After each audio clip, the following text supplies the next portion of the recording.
Assalamualaikum warahmatullahi wabarakatuh. Saya Dwi Nur Afifah NIM T2019-1094.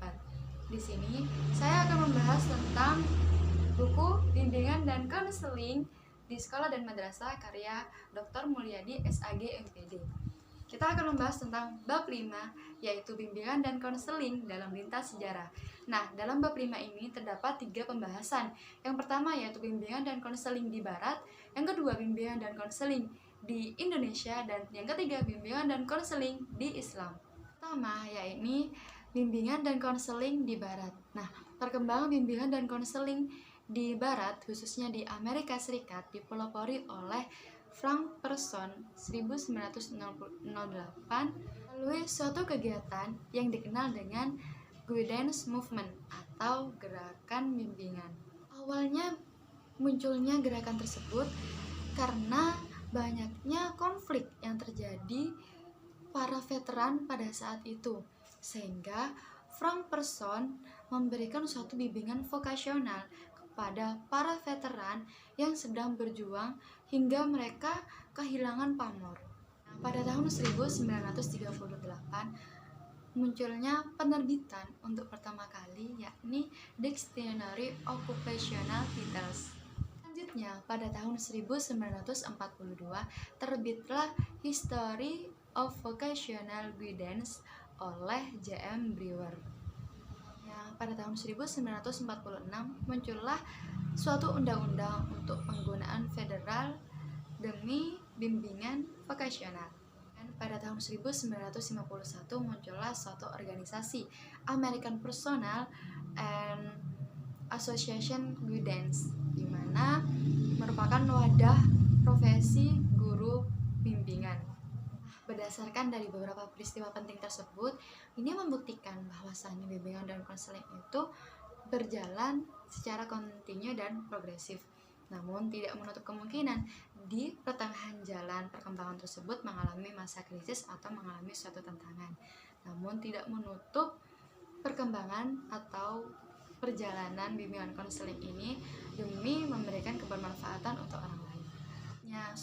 Bab kedua yakni bimbingan dan konseling di Indonesia. Nah, pada tahun 1960-an di Indonesia sudah didirikan lembaga bimbingan konseling atau jurusan bimbingan konseling di FKIP dan IKIP.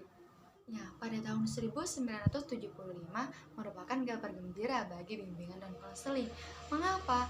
Karena pada tahun tersebut bimbingan dan konseling diakui secara nyata perannya, bahwa bimbingan dan konseling ini merupakan hal yang penting di dalam dunia pendidikan. Pada tahun sekitar 1989 atau 1990-an keluarlah suatu undang-undang nomor 2 tahun 1989 tentang sistem pendidikan nasional, di mana di sana menegaskan bahwasanya guru bimbingan konseling memiliki peran yang sama atau peran yang sejajar dengan guru yang lainnya. Selanjutnya, melalui surat keputusan Menteri Negara Pendayagunaan Aparatur Negara nomor 26 tahun 1989 menyebutkan bahwa pekerjaan bimbingan konseling memiliki kesejajaran atau keseimbangan dengan guru-guru yang lainnya di dunia pendidikan. Pada 1975 didirikanlah sebuah bimbingan dan konseling ini pada tingkat sekolah menengah atas. Selanjutnya, untuk tahun 1978 dibuatlah suatu program sekolah lanjut pertama PGSLP dan program sekolah lanjut kedua yang setingkat dengan D2 dan D3. Bidang atau program tersebut ditujukan untuk pengembangan guru dalam bimbingan dan konseling. Kemudian Muhammad Surya menegaskan bahwasanya bimbingan dan konseling ini memiliki peran yang penting dalam dunia pendidikan, dan itu termaktub dalam Undang-Undang Nomor 20 Tahun 2003 tentang Sistem Pendidikan Nasional, di mana di sana ditegaskan bahwasanya bimbingan dan konseling ini memiliki peran yang sama seperti guru di dalam dunia pendidikan dan memiliki peranan penting dalam proses pembelajaran atau peran yang penting yang integral di dunia pendidikan. Dan juga Undang-Undang Nomor 14 Tahun 2005 tentang guru dan dosen juga terdapat suatu pengakuan tentang guru bimbingan dan konseling ini. Dalam perkembangannya dari kurikulum 1978, kemudian 1984 hingga kurikulum KTSP memberikan bukti bahwasanya bimbingan dan konseling ini memiliki peranan yang penting dalam dunia pendidikan, sehingga bimbingan dan konseling ini dalam perkembangannya lambat laun teryakini dalam dunia pendidikan. Yang sebab yang ketiga yaitu bimbingan dan konseling di Islam. Nah, perkembangan bimbingan dan konseling di Islam ini mungkin agak jauh berbeda dengan bimbingan dan konseling Islam pada umumnya, karena menurut bimbingan dan konseling di Islam ini, awal mulanya bimbingan dan konseling itu lahir yaitu saat manusia lahir.